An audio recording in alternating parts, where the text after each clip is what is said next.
Iran ने ना अखिए फोड़ दिया, इन लोग का रडारे मार के फोड़ दिया। देखिए इस सारा रडार कोई सस्ता नहीं है, कोई 1000 करोड़, कोई 2000 करोड़, कोई 700 करोड़, कोई 1200 करोड़, कोई 10,000 करोड़, मारा धुआं धुआं कर दिया, आंखें फोड़ दिया। ये तो वही हाल हो गया कि कीड़ा मारने के लिए दवाई लाए हैं, आज दवाइये में कीड़ा पड़ गया। जब हाल हो गया, ये रडार का काम था दुश्मन को देखना कि कोनो मिसाइल जहाज नहीं आ रहा है, एकरे मार के फोड़ दिया। एगो कान के डॉक्टर के पास थे ना, तो एक कान का डॉक्टर एक मरीज से पूछा कि क्या नाम है, तो मरीज 4 बार बोला कि अपना नाम, तो कान के डॉक्टरों को सुनाई नहीं दे रहा था। ऐसा तो ऐसा हाल है, रडारे मार के फोड़ दिया है वहां पे।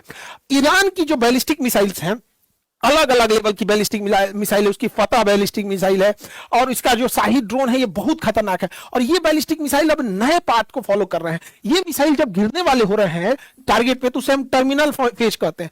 टर्मिनल फेज पे ना ये अचानक से रास्ता बदल ले रहे हैं, और रास्ता बदलने के बाद उनकी स्पीड अचानक से, जो नॉर्मल स्पीड आ रही है, अचानक से तेज हो जा रही है। इससे घाटा क्या हो रहा है कि जो मिसाइलों को काउंटर करने के लिए इजराइल और अमेरिका मिसाइल मारते थे सब, तो सपोज कीजिए कि इसकी स्पीड है 1000 किलोमीटर पर आवर, 1000 की स्पीड से आ रहा है। अब ये भी काउंटर करने के लिए 1200 की स्पीड से आएगा, और ये अचानक यहां पहुंचने के बाद 2000 की स्पीड से हो रहा है, तो कंफ्यूज हो रहा है, जा अब क्या करें, यहां पे ये उल्टे गिर जा रहा है दूसरे के शहर पे। तो ये इजराइल ईरान बहुत खतरनाक ढंग से मार रहा है अपनी बैलिस्टिक मिसाइलों को। बैलिस्टिक मिसाइल कैसे काम करती है, ये पहले अंतरिक्ष में जाती है, उसके बाद दुश्मन देश के ऊपर जब आने लगती है टर्मिनल फेज में, यहां बहुत तेज एंट्री करती है और कई भाग में बढ़ जाती है। यहां पर ईरान के पास ऐसे बैलिस्टिक मिसाइलों का जखीरा है, ये पूरा अंडरग्राउंड रखे हुए है अपने बैलिस्टिक मिसाइलों को। अब इन बैलिस्टिक मिसाइल में ईंधन कैसे पड़ेगा, तो जो ईंधन है वो सॉलिड ईंधन है, तो जिसमें बारूद रहता है, सॉलिड ईंधन, इसको भरने के लिए कोई झमेला नहीं, रखा हुआ है, रेडी टू मूव है। सबसे तेजी से हमला करता है सॉलिड इंजन, जो ईंधन भरा होता है उसको रेडी करने के लिए झमेला नहीं, जैसे दिवाली का रॉकेट है वैसे उड़ा देना होता है। और इसको ये क्या किया, अंडरग्राउंड जमीन के नीचे रखा है, अचानक ऊपर से जमीन खुलती है, मार के वो बंद हो जाता है, पता ही नहीं चलता है कहां है। तो दिन के समय वो सॉलिड फ्यूल वाले रॉकेट से मारता है, क्यों, और इस सॉलिड फ्यूल वाले से मारता है।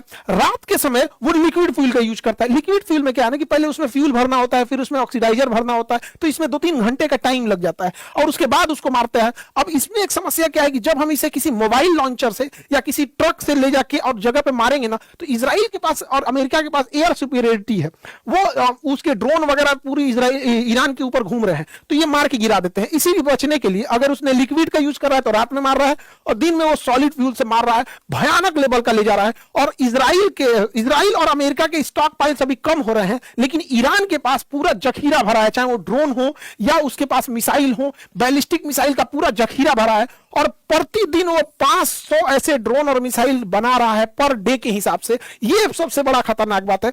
और ईरान के पास सबसे जबरदस्त जो है वो क्लस्टर मिसाइल आ गया है। क्लस्टर मिसाइल क्या होता है, वो सिंगल मिसाइल होता है, लेकिन उसके अंदर छोटे छोटे बम भरे होते हैं। जब ये जाता है क्लस्टर मिसाइल दुश्मन की टेरिटरी में पहुंचता है, तो इसका आउटर केसिंग खुल जाता है और छोटे छोटे भाग में बहुत ज्यादा बढ़ जाता है। अब ये तुरंत भी फट सकते हैं, 2 दिन बाद भी फट सकते हैं, 2 साल बाद भी फट सकते हैं। ये बहुत खतरनाक होता है। अमेरिका और इजराइल की यही कमजोरी, हम 1 साल पहले भी बोले थे क्लस्टर बम इनकी कमजोरी है, लेकिन इन पर उन्होंने बैन लगा रखा है। लेकिन यह टेक्नोलॉजी रूस और चाइना से लेके ईरान इनके ऊपर हमला कर रहा है क्लस्टर मिसाइल से। इतना ही नहीं, जिस बिल्डिंग में अमेरिका के राजदूत रुके थे सब, जिसके उसके कमांडर रुके थे, किस फ्लोर पे रुके थे सब, ये भी जानकारी ईरान के पास थी, और ठीक उसी फ्लोर पे जाके हमला हुआ है और मरे हैं सब अमेरिका के कमांडर सब। ये सारी जानकारी रूस प्रोवाइड कर रहा है, क्योंकि इससे पहले ही उन लोग के अंदर ये जो कॉम्प्रिहेंसिव ट्रीटी हो चुका था।